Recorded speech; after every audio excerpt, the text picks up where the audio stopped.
Boker Tov à tous. Aujourd'hui, on va faire la bracha de Roka Haaretz Alamaim, qui étend la terre sur l'eau. En fait, quand on est debout, ça veut dire qu'on est sur la terre ferme. La terre, en fait, elle est recouverte d'une couche, et cette couche-là, elle va recouvrir d'autres couches de liquide. Et que, en fait, si Hachem ne solidifiait pas le sol, eh ben, on pourrait tout simplement pas tenir debout.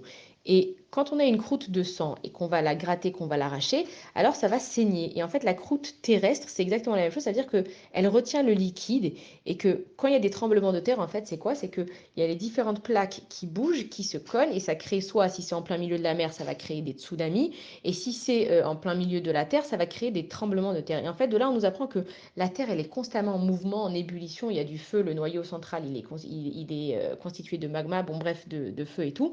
Et en fait, la terre, elle est constamment en mouvement, et que si Akadosh Baruch Hu, il n'avait pas étendu cette couche de terre sur l'eau, alors la vie, elle serait impossible. Et nous, on a tendance à même pas réfléchir en fait que quand on pose le pied par terre, eh ben, c'est qu'il y a une couche en fait qui est là pour nous protéger. Mais que si on réfléchit aux catastrophes naturelles qui arrivent, on se rend compte que Akadosh Baruch Hu, en fait, il est constamment en train de nous protéger et on le remercie dans cette bracha que Akadosh Baruch Hu, il fait des choses qu'on se rend même pas compte, mais que s'il les faisait pas, eh ben, la vie elle serait impossible. Voilà, bonne journée à tous.